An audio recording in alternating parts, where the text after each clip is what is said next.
마가복음 9장입니다. 9장 41절부터 50절까지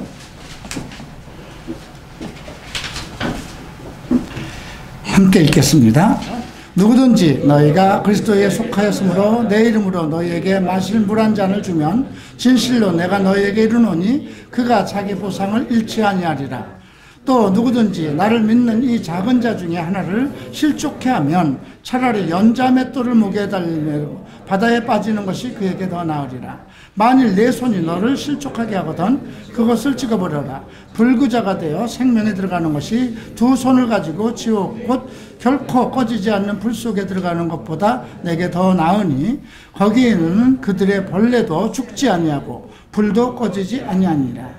만일 내 발이 너를 실족하게 하거든 그것을 찍어내어버리라. 절뚝거리며 생명으로 들어가는 것이 두 발을 가지고 지옥 곧 결코 꺼지지 않는 불 속에 던져지는 것보다 내게 나으리니 거기서는 그들도 벌레도 죽지 아니하고 불도 꺼지지 아니하니라. 만일 내 눈이 너를 실족하게 하거든 그것을 빼어버리라. 내 눈으로 하나님의 왕국에 들어가는 것이 두 눈을 가지고 지옥불에 던지는 것보다 내게 더 나으니 거기서는 그들의 벌레도 죽지 아니하고 불도 꺼지지 아니하니라. 이는 사람마다 불로 절여질 것이요 희생물마다 소금으로 절여질 것이기 때문이라.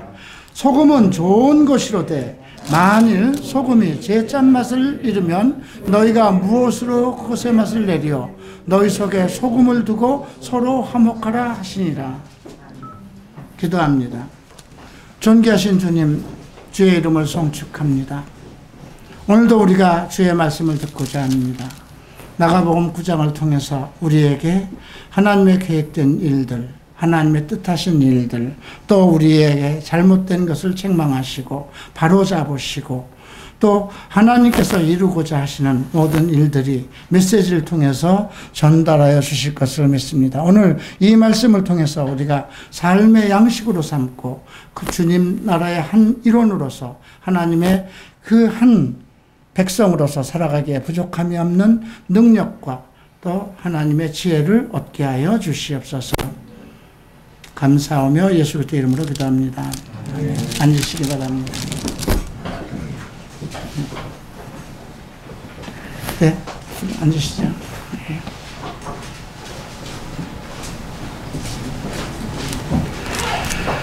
자, 우리가 7장에서는 사람을 더럽게 하는 것이 무엇인가? 사람을 더럽게 하는 것. 마음이라고 그랬습니다. 어떤 외적인 것이 아니라는 거죠. 음식물, 뭘 잘못 먹기 때문에, 어떤 것을 잘못 만졌기 때문에, 물론 더러운 것을 만지면 손이 더러워질 수 있습니다. 더러운 것을 먹으면 바이러스가 들어갈 수도 있습니다. 그러나 지금 사람을 더럽게 하는 것은 궁극적으로 성경이 물어보는 것은 영적인 문제를 얘기하는 것입니다. 무엇이 사람을 더럽게 하는가? 주님은 마음이라고 그랬어요. 사람 마음 속에서 나오는 것. 우리는 사람들의 외형만 봅니다. 겉모습만 봅니다. 예. 그래서 돈이 많은 사람들 어떤 봉사를 많이 하고 헌신을 하고 또 교회 나와서 또 사역자로 헌신을 해서 또 봉사를 하면 그 사람 천사 같다 이렇게 생각을 합니다. 그런데 또 그 사람의 이면을 보면 상당히 악한 것들이 많이 표출되기도 합니다.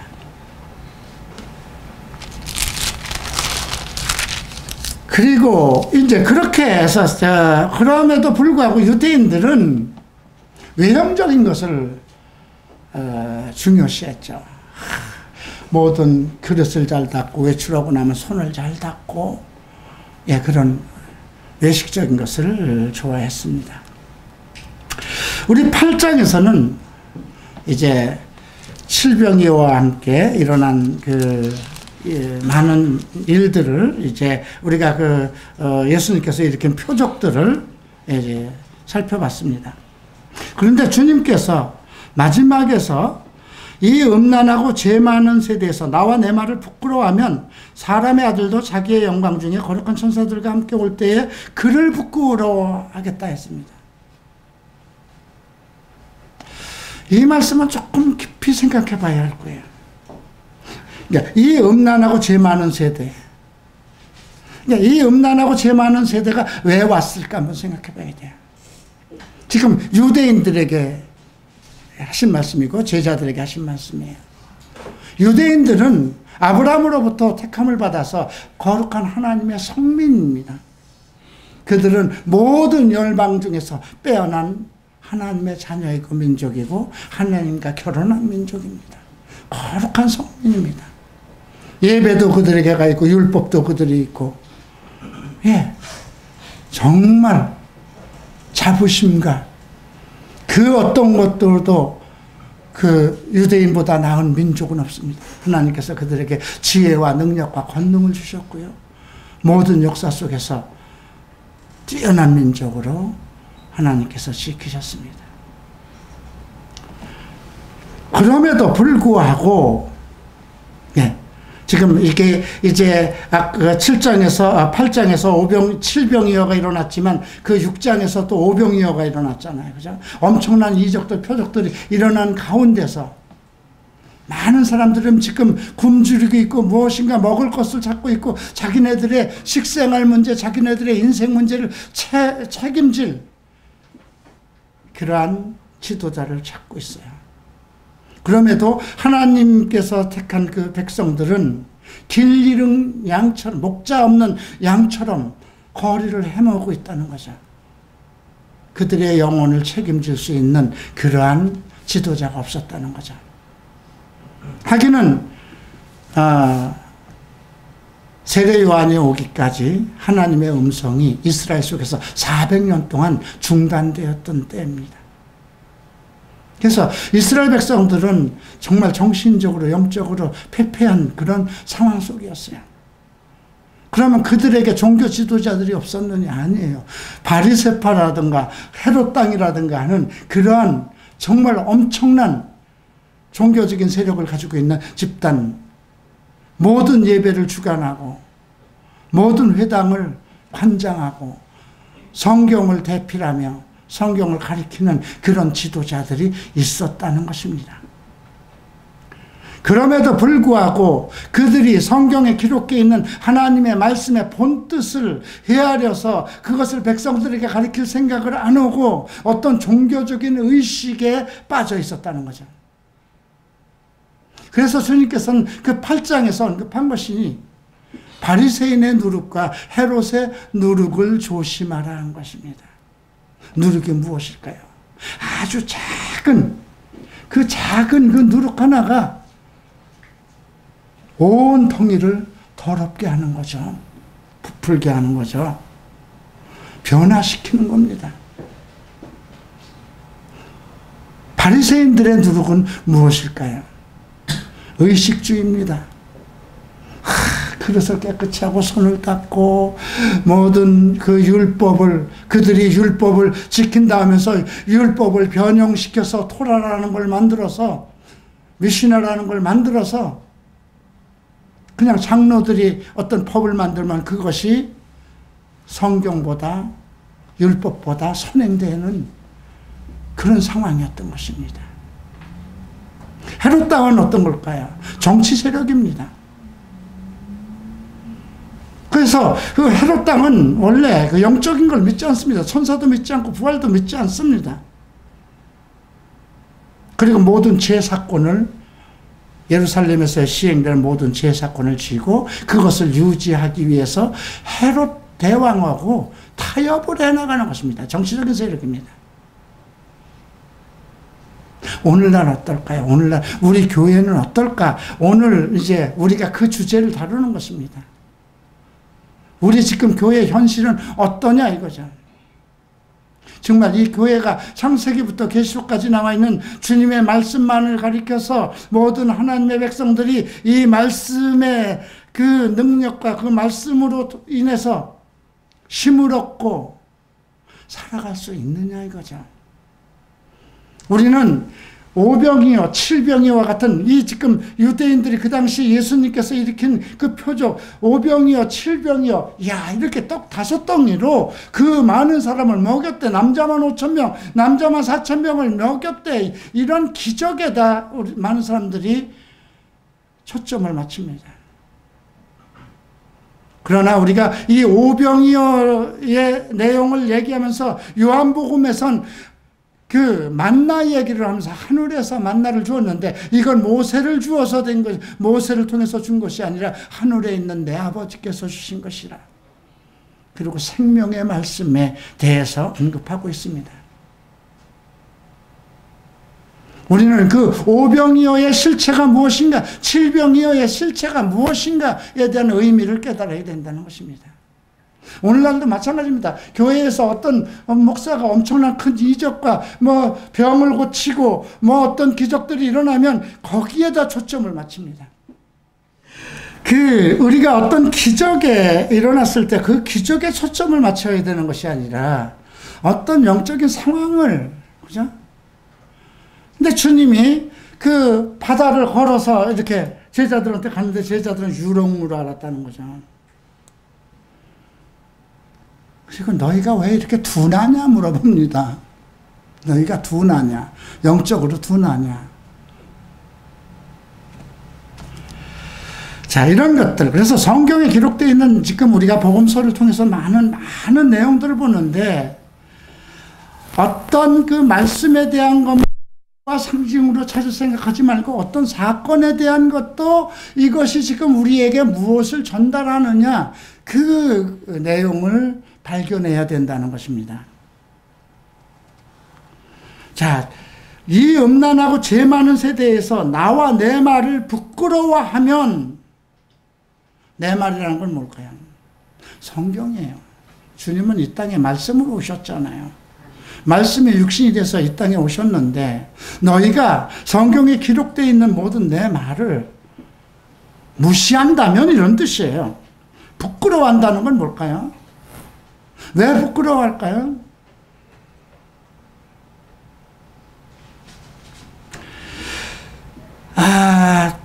부끄러워하는 사람들이 많은 것 같아요. 가만히 이렇게 보면 신학자들 중에 보면 자기네들의 그 스승들 중에 박사들 중에 유명한 그 자기들 스승들을 말을 이렇게 얘기하면서 정작 예수 그리스도의 동정녀 탄생 얘기를 하면 그게 가능한 얘기냐 이런 얘기들을 하죠. 그분을 그 성경을 부끄러워하는 거잖아요. 그죠? 그러면 아버지의 영광 중에 거룩한 천사들과 올 때 그것을 부끄러워한다. 근데 중요한 것은 나는 어떤가 생각해야 돼요. 나는 이 성경에 기록되어 있는 모든 말씀에 대해서 감사하고 이것은 주께서 내게 주신 말씀이니 그대로 될지어다. 그렇게 될 것입니다 하는 확신을 가지고 있느냐 이겁니다.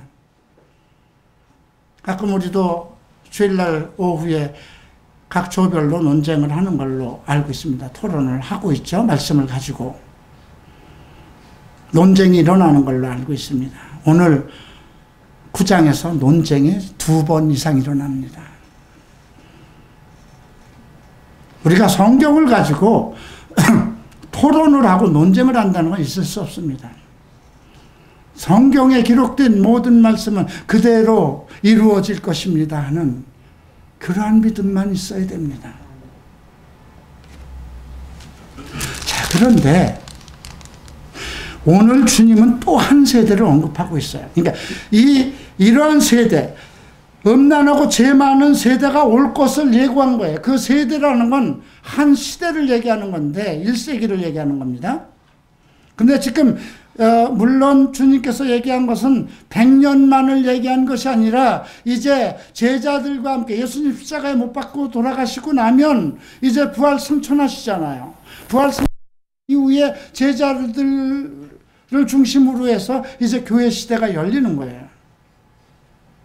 그래서 지금 계속 예루살렘으로 가시면서 계속 메시아 교육을 하고 있어요.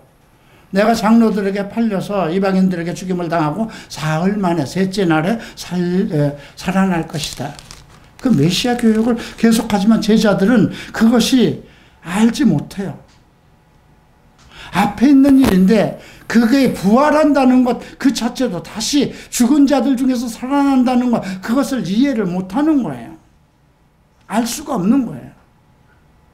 계속 움직이면서 지금 이게 7장, 8장, 9장, 10장 계속 얘기를 하세요. 그런데도 기록에는 그들이 깨닫지 못하고 있어서 그게 도대체 무슨 말이야? 이게 계시의 말씀이 어떤 하나님과 일체감을 가지고 있지 않고 그 상황에 몰입하지 않으면 모른다는 거예요. 그것이 사도라 할지라도. 근데 지금 주님은 이 교회 시대에 두 정말 감당할 수 없는 이 세대가 그러한 그 교회 안에 이러한 풍조가 생길 것을 언급하신 겁니다. 하나는 음란하고 죄 많은 세대. 왜 그런 게 생길까요? 하나님의 말씀과 관계없는 종교 활동에 빠져버리기 때문에 그렇습니다. 유대인들처럼 율법을 중요시하고 행사, 모든 예루살렘 행사라든가 이런 것에 빠져있고. 자, 오늘은 어떤 세대를 언급하고 있는가 우리가 9장에서 좀 함께 보겠습니다. 자, 9장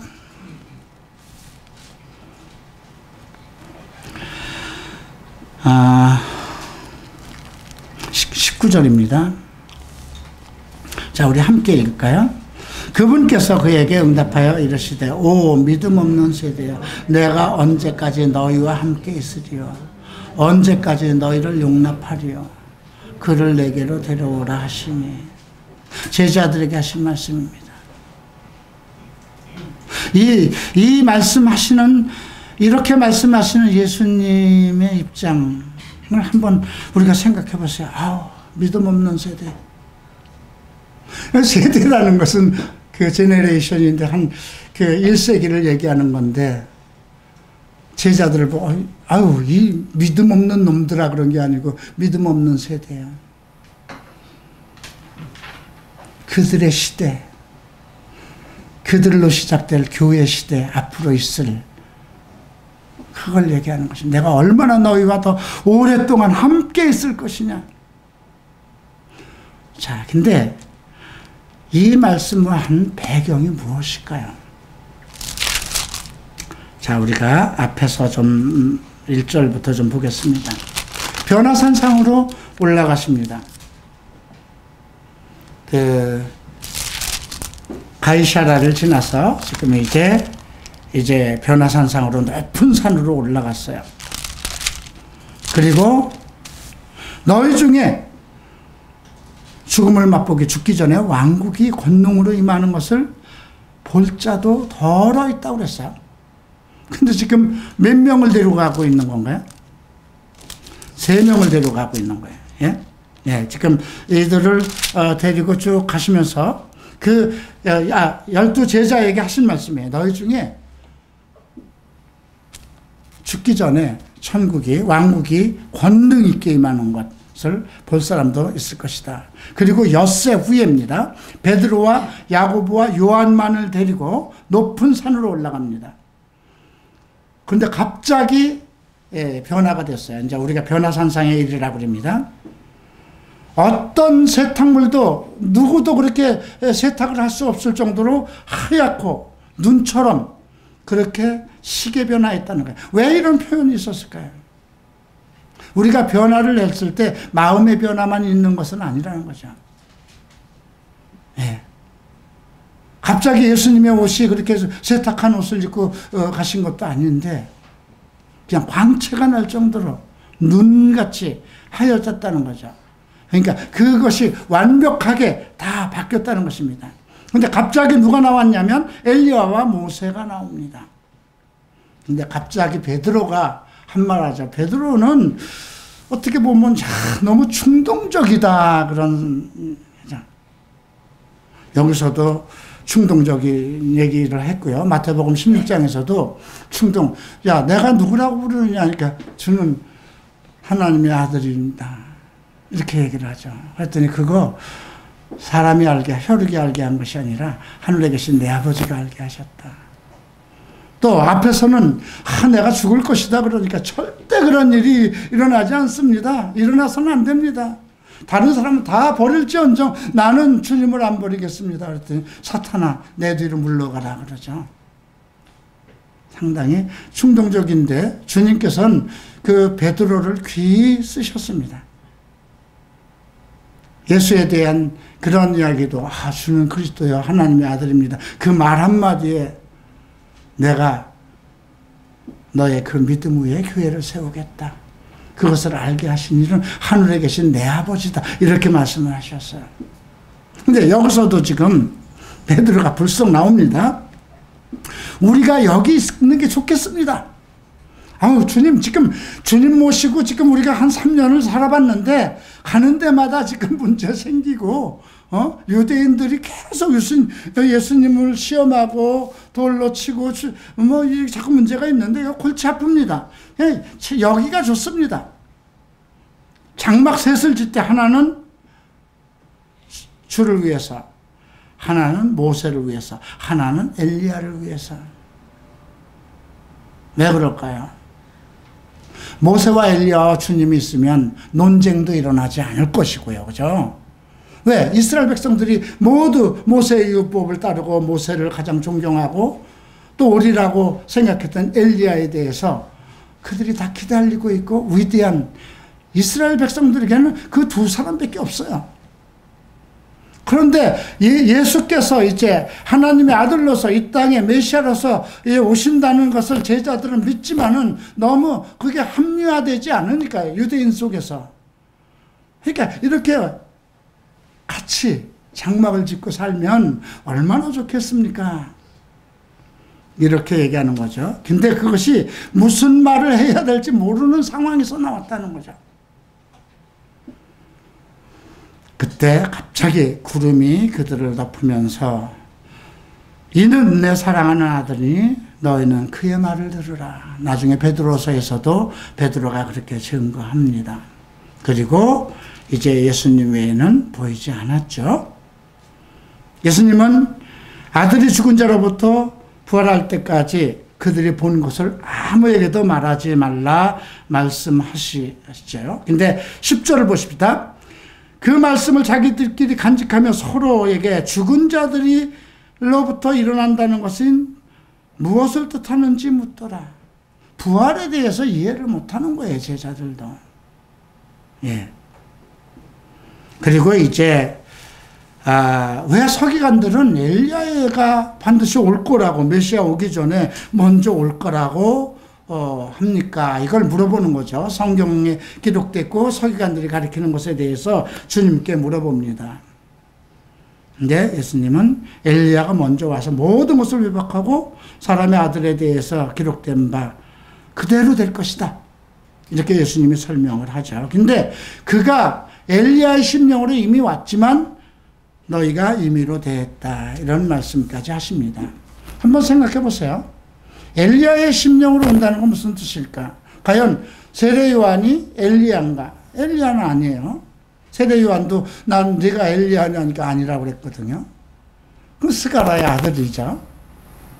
그런데 누가 아는 엘리야의 심령으로 이제 세례 요한이 태어날 것을 언급했잖아요. 그죠? 그건 가능해요. 하나님께서 만약에 지금 이 시대에 바울의 심령으로 어느 한 사람을 세운다면 불가능하겠습니까? 그것이 어떤 한 목사라 하더라도 하나님께서 바울의 심령으로 그가 사역할 수 있도록 하실 수는 있는 것이죠. 그런 쪽에서 우리가 이 부분을 생각하면 됩니다. 지금 제자들은 뭘 본가요? 부활 이후에 이제 주님이 이 땅에 오실 때 다 같이 올 거잖아요. 모세든 엘리야든 많은 사람들과 함께 부활해서 이 땅에 오실. 앞에서 얘기했어요. 너희들이 이제 앞으로 죽음을 맛보기 전에, 죽기 전에 이 땅에서 하나님의 왕국이 이 땅에 임하는 것을 볼 차도 있다고 이미 주님께서 말씀하셨죠. 이미 주님은 지금 부활한 이후에 교회 시대를 얘기한 것입니다. 여러분들이 우리가 기다리는 그 부활의 왕국은 언제냐? 물론 우리가 이제 천사장의 나팔 소리와 함께 하늘로 들림을 받고, 그리고 나서 이 땅에서의 천년왕국 이후에 주님이 완전히 재림한 후에 그때가 완전한 이제 하나님의 나라가 임해요. 그러나 예수님께서 초림을 하셨고 재림을 하셨듯이 예수님께서 부활하신 이후부터 이 땅에서 그리스도의 왕국은 이미 실천된 겁니다. 그의 모든 권세를 12사도들에게 줬고, 그리고 지금은 그것이 교회 시대로 열려가고 있는 것입니다. 그래서 오늘 우리가 이 믿음이 없는 세대를 무엇으로 볼 것이냐, 이것을 생각해야 될 것입니다. 세 명은 같이 변화산성에서 앞으로 장차올 주님 부활 승천한 이후에 이 땅에서 펼쳐질 그 상황을 미리 보았어요. 그런데 이 땅에는 9명의 제자들이 남아 있었습니다. 그것이 14절부터 있었던 얘기죠. 14절 봅니다. 그분께서 자기 제자들에게 와서 보니 큰 무리가 그들을 둘러싸고 서기관들이 그들과 논쟁하고 있었다는 것입니다. 자, 물론 서기관하고 논쟁하는 것이 잘못이냐? 왜? 서기관들은 서기관들대로 가지고 있는 어떤 율법 사상이 있고 메시아에 대한 관이 또 다를 수가 있어요. 그러니까 제자들과 논쟁이 일어날 수는 있겠죠. 근데 지금 이 상황이 어떤 상황이냐면 귀신 들린 아이를 아버지가 데려왔다는 거예요. 그래서 제자들에게 내 아들을 좀 귀신을 쫓아주십시오. 왜? 이미 12제자들이 그 먼 오병이어 전에 예수님께서 2명씩 보냈잖아요. 그래서 온 고을에 가서 귀신도 쫓아내고 병도 고쳤어요. 그리고 엄청난 사람들이 따라와서 오병이어의 기적을 이룬 거거든요. 그러니까 그때는 만나지 못했지만 이 아버지가 자기 어린 아들, 귀신 들린 아이들을 데리고 왔는데 예수님은 안 계셨고 9명의 제자가 있어서 제발 내 아이의 귀신을 쫓아달라고 얘기를 한 것입니다. 자, 이제 주님이 오시고 나니까 어떤 상황이 있냐면 많은 사람들이 이제 놀라서 안부를 전하고 16절 보면 그분께서 주님이죠. 서기관들에게 물으시되 너희가 그들과 무엇을 논쟁하느냐 물어봤습니다. 이거는 우리 성경은 서기관들이라고 되어 있는데요. 제자들에게 같이 물은 거겠죠. 제자들과 서기관들과 논쟁을 하고 있는 거니까 너희가 뭘 논쟁하고 있느냐. 근데 상황을 보세요. 아이는 지금 귀신 들려서 널브럭거리고 있는데 어떤 상황이었을까요? 9명은 그냥 그 아버지가 귀신 들린 아이를 데려왔을 때 우리 아이 귀신 좀 쫓아주세요 했을 때 나는 못한다. 우리 스승도 없는데 이렇게 팽가치진 않았을 것 같아요. 왜? 이들은 이미 각 고을에 나가서 귀신을 쫓던 경험도 있었고 병을 고친 이야기도 있습니다. 근데 그들은 여러 가지 방법으로 했을 거예요. 주님이 이렇게 한 일도 있다. 어떤 때는 그냥 눈에다 침도 뱉었고, 어떤 때는 이렇게도 하셨고. 나중에 어떤 얘기를 하냐면, 왜 우리는 못했죠? 이 얘기가 나오거든요. 그러니까 여러 가지 방법으로 다 해본 거예요. 그죠? 어느 교회가 즐겨서 하는 것처럼 한 길로 왔다 7길로 나가라 하고 소리를 외칠 수도 있고요. 그죠? 근데 안 되는 거였어요. 내 아이는 지금 그렇게 널브러져서 있는데 제자들 9명은 서기관들하고 논쟁을 하고 있습니다. 그때 이제 아비가 얘기를 하죠. 선생님, 말 못하는 귀신 들린 내 아들을 주님께 데려왔습니다. 귀신이 그를 데려다가 물어뜯으며 쥐어뜯으며 거품을 흘리고 이를 갈며 몸이 파래해집니다. 내가 선생님의 제자들에게 말하여 그들이 그를 내어쫓을 것을 내어쫓게 하였으나 그들이 하지 못하였습니다. 근데 주님이 제자들 보고 아이고 이 믿음 없는 세대요. 탄식하는 거죠. 아이고 내가 니들 지금 3년 동안이나 키운 거냐. 아유 참 이 답답한 두상들아 하지 않았을까 싶습니다. 내가 언제나 너희들과 함께 내가 그럼 너희들하고 평생 같이 살아야 되겠느냐. 주님은 계속해서 지금 내가 예루살렘에 가면 그 팔려서 십자가에 못 박고 죽을 거라는 걸 계속 지금 메시아 교육을 하고 있음에도 불구하고 언제까지 내가 너희를 용납하랴?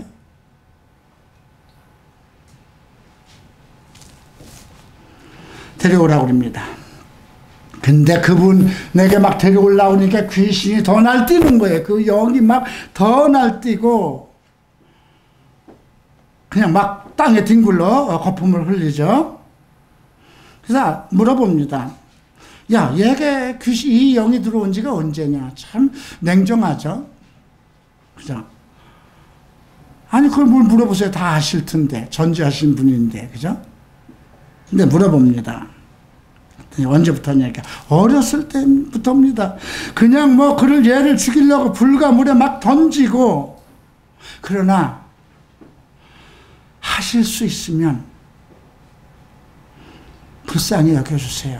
우리를 도와주세요. 이렇게 얘기를 합니다. 그랬더니 할 수 있거든요. 무슨 말이냐. 믿는 자에게 능치 못함이 없다. 이 얘기를 하죠. 그랬더니 그 아비가 24절 보세요. 즉시 그 아이의 아버지가 부르짖고 눈물을 흘리며 이르되 주여 내가 믿나이다. 이 상황에서 예수를 안 믿겠다고 할 아버지가 어디 있어요? 내 새끼가 죽어가고 귀신에 뒹굴려서 죽어가고 있고 지금 어려서부터 있는데 믿는 자에게 능치 못할 일이 없다고 하시는데 나는 안 믿겠습니다 할 사람은 없는 거예요. 그죠? 믿겠습니다. 근데 뭘 믿어야 할지 모르잖아요. 그래서 뭐라고 그럽니까? 나의 믿음 없음을 도와주소서. 내 믿음 없을까요? 예수를 가리켜서 17절에서 뭐라고 불렀습니까? 선생님이여 불렀습니다. 그죠? 메시아의 신앙이 없는 거예요. 예수님이 메시아였다면 모든 것을 다 해결할 수 있는 하나님의 아들 능력, 권능자, 초월자라는 것을 이스라엘 백성은 다 알고 있어요. 메시아에 대한 사상을 이스라엘 백성은 다 가지고 있는 거예요. 그런데 예수님을 향해서 선생님이라고 그러잖아요. 메시아에 대한 그런 생각이 없는 거예요. 뭘 믿어야 할지. 믿음 없는 걸 도와주셔서. 예수님이 귀신을 쫓아서 내보냅니다. 그리고 28절에 보니까 제자들이 아니 우리는 왜 뭐 안 됐을까요? 전에 우리가 예수님께서 2명씩 보냈을 때는 귀신도 쫓고요, 병도 고치고요. 그 정말 사탄이 하늘로부터 예수님께서 그래 사탄이 그 하늘로부터 땅으로 떨어지는 것을 내가 보았다까지 말씀하셨거든요. 그러면서 그걸로 기뻐하지 말고 너희들 이름이 하나님 나라에 등록된 걸로 기뻐하라 이렇게 말씀하셨어요. 근데 왜 우리는 이번에 안 돼서 우리 다 그냥 해볼 대로 다 해봤습니다. 예수님이 어디에서 했던 방법대로 한 번은 그냥 귀에다가도 말 못한다니까 귀에다가도 손도 넣고 입에다도 손가락도 넣어보고 그럴 수 있는 상황이에요. 그죠? 근데 왜 안 됐을까요? 29절에 오직 기도와 금식을 통해서만 나갈 수 있다는 거죠. 자, 오늘날 우리 교회는 어떨까요? 지금 우리 한국 상황만 생각하십시다. 아까 우리가 8장 말미에서 얘기한 음란하고 죄 많은 세대가 지금 한국에 와 있습니까? 안 와 있습니까? 포르노, 동성애, 지금 너무나 더러울 정도로 한국 교회는 일 모든 걸 다 팽가치고 동성애 반대 운동에 나선 것처럼 전국 방방곡곡에 무슨 분점들을 만들어 놓고 난리 법석을 떨고 있지 않습니까? 원래 난리법석은 절에서 하는 건데 요즘은 다 교회에서 합니다. 내 새끼들은 정말 더러운 영에 사로잡혀서 스마트폰 없으면 살지 못하고 시집장가도 못 가는 상황에서 매일 음란에 빠지고 교회 안에도 좀 이런 더러운 것들이 가득 차 있는 이런 상황인데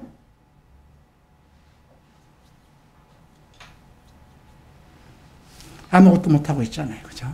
도토리 키재기만 하고 있잖아요. 야, 그것이 맞냐? 이 신학이 맞냐? 칼빈주의가 맞냐? 웨슬레안이 맞냐? 오중복음이 맞냐? 갈불체풀이 제일이냐? 각 교회들이 논쟁에 빠져 있지 않습니까?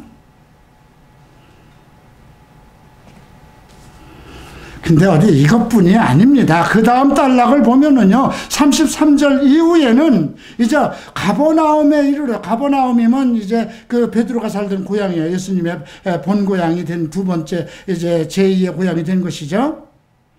가버나움에 이르러 집에 계실 때에 그들에게 물으시되 너희가 길에서 무슨 일이 너희끼리 논쟁하느냐. 예수님과 같이 오는 동안 제자들도 서로 논쟁을 한 거예요. 무슨 논쟁을 했냐는, 야, 천국에 오면 누가 가장 큰 사람이 될 거지? 예수님은 지금 예루살렘에 올라가면 팔려서 죽을 것이라는 얘기를 하고 있는데 제자들은 그 다음에 누가 크게 될 거지, 누가 가장 큰 자지, 이거를 얘기하는 거예요. 지금 한국교회 똑같지 않습니까? 어느 교회가 장자교회냐, 순복음이 크냐, 합동이 크냐, 통합이 크냐, 감리교가 크냐 싸우고 있는 거 아니냐 이거예요.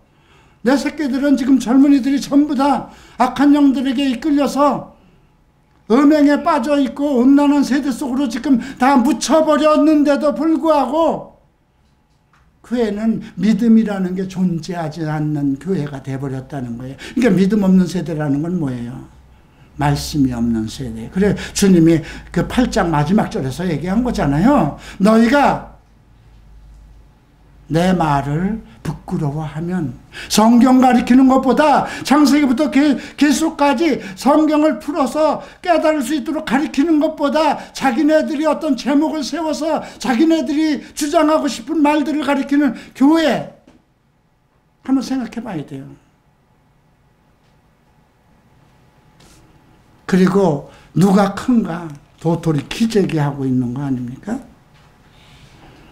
또 어떤 일이 일어납니까? 38절부터는 요한이 그분께 응답하여 이르되 선생님이여, 어떤 사람이 선생님의 이름으로 마귀를 쫓는 것을 우리가 보았는데 그가 우리를 따르지 않고 내 편도 우리 편도 아니고 그래서 그거 못하게 했거든요. 주님 뭐라고 그러십니까? 내 이름으로 기적을 행하고 쉽사리 나를 비방할 사람 없으니까 그들 내쫓지 말라. 성경 전체에 대한 깨달음이 부족해서 조금 몰라서 교리적으로 틀릴 부분도 있어요. 그죠? 지금 뭐 신천지라든가 어디 통일교라든가 이들은 지들이 메시아라고 하니까 그건 완전한 이단이에요. 그건 볼 것도 없어요.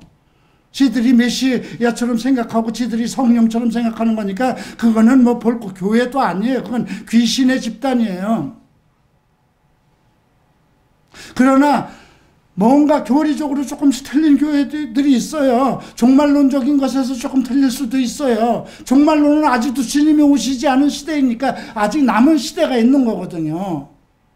전천년이냐 후천년이냐, 휴거가 언제 일어날 것이냐, 이거는 우리가 명확하게 조금 더 성경을 통해서 깨달음을 가져야 그 계시의 말씀이기 때문에 이해가 될 수 있는 거지만, 그 사람이 그런 지혜와 지식과 그런 것이 부족해서 조금 잘못 얘기했다고 해도 그들은 이단이야, 천국에 못 가, 하나님의 백성 아니야, 이렇게 단정하면 안 된다는 거예요. 가르쳐줘야죠. 그죠? 여러분 자식이 그렇다면 어떡할까요? 10가지를 다 알아야 되는데 8가지밖에 몰라서 2가지에 대해서 고집을 부린다 그러면 그 2가지에 대해서 완벽하게 깨달을 수 있도록 가르쳐주고 설득해야 되는 것이 아는 사람들의 역할이잖아요. 근데 한국은 조금만 잘못하면 다 이단이 되는 거예요. 나와 같이 하지 않는다고. 이게 지금 주님이 있던 그 시대에 그 상황이 지금 나타나고 있는 겁니다. 어디에서? 제자들 사이에서. 그렇기 때문에 믿음이 없는 세대라고 얘기한 거예요. 성경에 대한 말씀에, 예수 그리스도께서 하신 말씀, 그 복음의 말씀에 대한 이해와 깨달음이 부족하면 음행이 가득 찬 음란한 시대가 도래될 수밖에 없고, 사람들은 전부 다 어떤 율법주의로 갈 수밖에 없고, 어떤 의식 행사 이런 것에 주관하는 것에 빠지고, 정치와 결합하고 세속적으로 바뀔 수밖에 없다는 거예요, 교회가. 그러면서도 교회 안에서는 신학적인 논쟁이 일어나고, 그리고 도토리 키재기하고, 남들이 조금 잘못하면 너 이단이야 하고, 이게 지금 우리 교회의 실태잖아요. 그리고 오늘 우리가 읽었던 내용이 나오죠, 마지막으로. 이건 매우 중요합니다. 나를 믿는 이 작은 자들 중에 하나를 실족해 하면, 이 작은 자가 누굴까요? 여기다 큰 자일까요? 나는 큰 자인가요? 우리는 예수를 믿을 때 다 어린 소자로 시작했습니다. 그가 누구라 하더라도, 어떤 주위에 있더라도 다 예수 안에서 어린 자들입니다. 소자들입니다. 어린 자라는 건 뭐예요? 생물학적으로도 좋은 걸 먹여서 성장시켜야 되는 것이고요.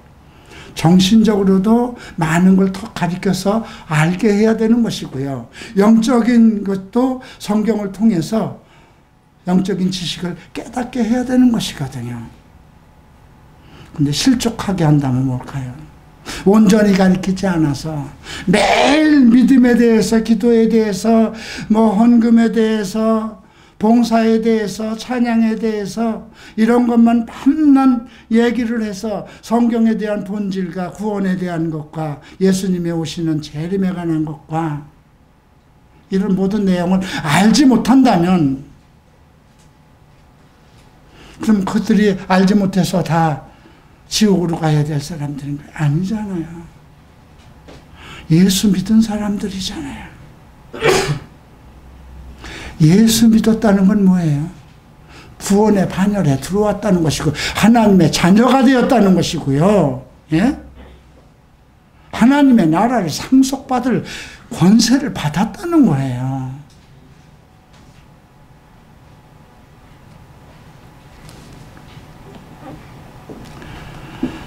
예수님께서 실족해 하면 차라리 맷돌 달고 바다에 던져오는 게 낫다. 이건 뭐예요? 절대로 실족시키면 안 된다는 거예요. 용서 안 하겠다는 거예요. 누구에게 한 거예요? 제자들에게 한 거예요. 너희들 쓸데없이 서기관들하고 어떤 교리적인 논쟁할 필요 없고, 도토리 키재기 할 필요 없이, 예? 그 말씀이 41절, 누구든지 너희가 그리스도에게 속하였으므로 내 이름으로 너희에게 마실 물 한 잔을 주면 내가 너희에게 이르노니 그가 자기 보상을 잃지 않을 것이다. 모든 사람들이 너희를 다 어떻게 하더라도, 너희를 비방하더라도, 너희와 함께하지 않더라도 그걸 중요시 여기지 마라. 다만 너희를 따르는 자들이 있어서 너희가 내 제자인 걸로, 너희가 비록 세상에서 보기에는 큰 일도 하지 못하고 능력도 없고 그렇지만 너희가 나의 제자라는 걸로 인해서 냉수 한 컵이라도 주면 그 사람은 천국에서 내가 올 때에 상을 잃지 않을 것이라는 거죠. 그것을 중히 여기라는 거예요. 너를 따르는 자들을 중히 여기라는 거예요. 교리적으로 잘못된 것에 대해서 싸울 필요도 없고, 너희와 함께 하지 않는다고 해서 그들을 비방하고 쫓아낼 필요도 없고, 너희는 너희를 따르는 자들에 충실하라는 겁니다. 그러나 더 중요한 것은 그 소자들, 그들은 다 하나님의 자녀니까 하나님의 나라를 이제 상속받을 사람들이잖아요. 그런데 우리가 고린도전서 6장 9절 10절에는 불의한 자는 하나님의 나라를 상속받지 못한다. 음행하는 자, 간음하는 자, 남색하는 자, 여장하는 자, 예? 술 취하는 자, 그죠? 예수 믿어도 상속받지 못한다는 거는요, 이건 사실 구원과 관련된 말씀이에요. 아, 그래, 나 재산 안 받을 거야. 아버지 것은 당연히 아들에게 오게 돼 있는 거예요. 그죠? 근데 난 이건 안 받을 거야. 뭐 천국 안 가겠다는 거잖아요.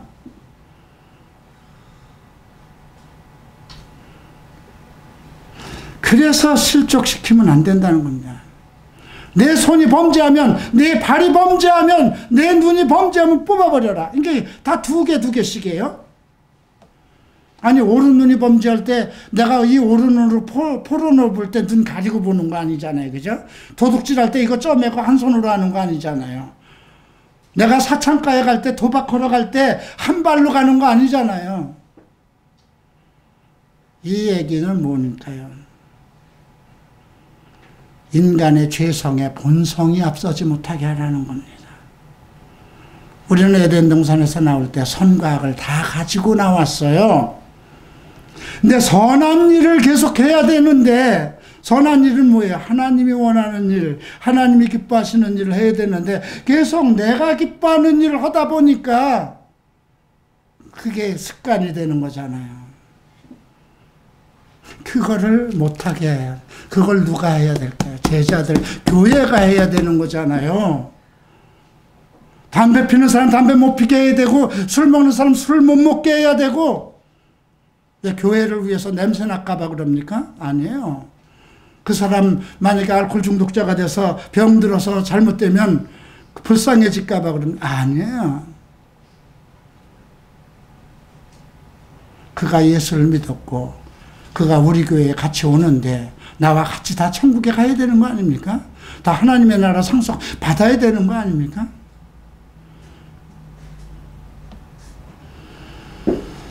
자, 마지막에 49절, 이건 조금 이해하기 힘들죠. 사람마다 불러서 소금 치듯함을 받드는데 우리 여기 성경을 보면 사람마다 불러 여겨질 희생물마다, 사람마다고 희생물마다, 희생물마다는 제물이에요. 하나님께 드리는 제물. 사람마다, 제물마다 소금 치듯함을 불러서 소금 치듯한다는 건 뭘까요?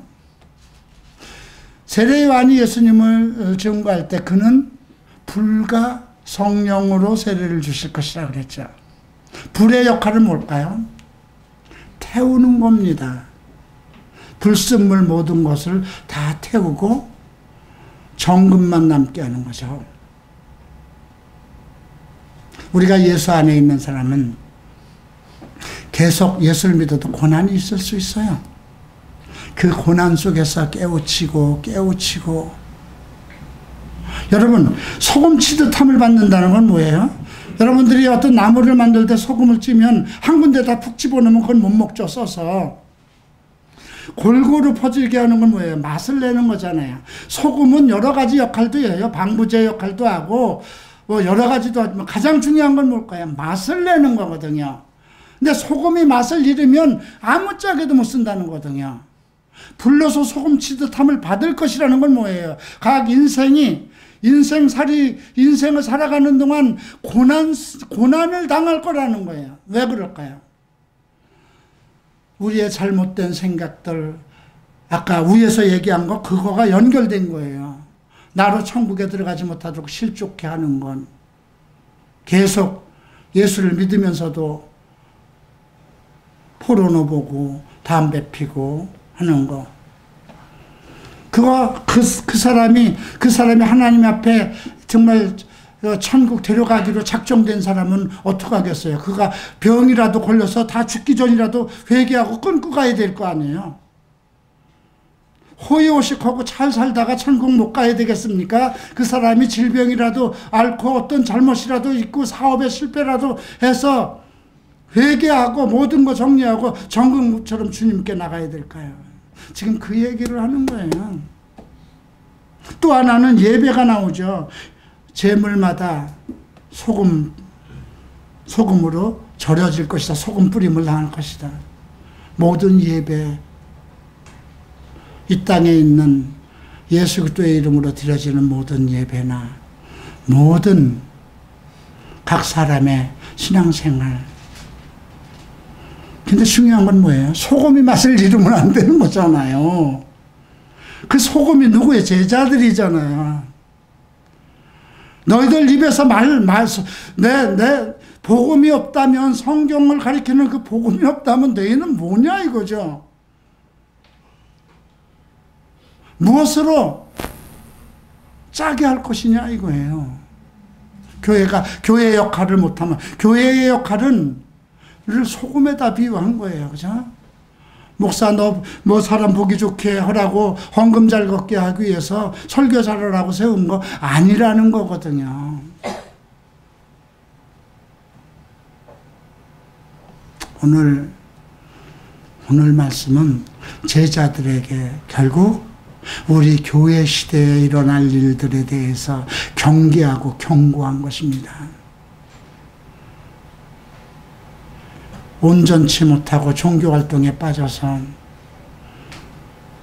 내 자녀들은 음란하고 죄 많은 세대에 빠져 있고, 내 새끼들은 병들고 악한 영들에게 쩌들어서 정말 고난당하고 있는데, 교회는 도토리 기재기나 하고 신앙 논쟁이나 하고 자기와 편을 다르면 이단이라고 하고, 지금 그 얘기하는 거예요. 내가 영광 중에 천사들과 올 때에 너희가 나와 내 말을 부끄러워한다면 나도 영광 중에 천사들과 함께 올 때에 그를 부끄러워하리라. 나는 그런 목사가 되고 싶지는 않습니다. 여러분들도 그러한 성도가 돼서는 안 됩니다. 주님, 제가 여기 있습니다. 주님 감사합니다. 아, 주님이 나와 같은 모습이셨군요. 내가 주님과 같은 모습이 됐군요. 아, 성경이 그 말씀이 과연 이루어질 것인가 정말 반신반의했는데 오늘 그 말씀이 이루어진 것을 봅니다. 감사합니다. 내게 고난을 주셔서 감사합니다. 나를 바르게 성경으로 가르쳐 주셔서 감사합니다. 주님 앞에 그런 고백을 할 수 있는 성도들이 되시기를 부탁드립니다.